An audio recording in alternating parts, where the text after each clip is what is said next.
À Waiguya, le 10 avril dernier, atelier de capitalisation du projet Prévenir, un projet destiné à l'amélioration des conditions d'existence des populations de la zone des 3 frontières Burkina, Mali, Niger. Il était question de capitaliser les acquis engrangés et formuler des recommandations. Le projet est porté par le Conseil danois pour les réfugiés avec son partenaire de mise en œuvre, le Centre diocésain de communication Karim Ilboudo, Abdoul Rasmane Zongo.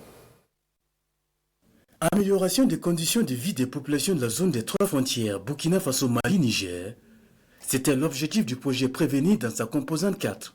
Un projet qui, après 3 ans d'exécution, fait office de redevabilité ce 10 avril 2025 dans la cité du Nabakango. Je souhaite que vraiment les acquis de ce projet puissent être bénéfiques pour les populations et que ces acquis puissent être pérennes pour les populations qui travaillent nuit et jour pour améliorer leurs conditions de vie. L'initiative est du Conseil danois pour les réfugiés, avec son partenaire de mise en œuvre, le CDC, Centre diocésain de communication de Waiguya.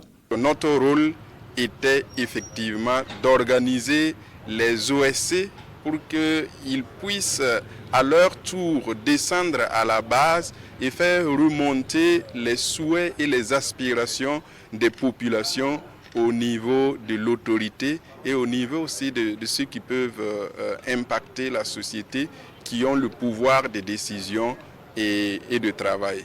Au niveau des acquis, on peut dire qu'au niveau de la situation sécuritaire, après plusieurs plaidoyers, nous constatons aujourd'hui que certaines localités de la région du Nord qui avaient déguerpi de par le passé, ont pu rejoindre les localités tranquillement.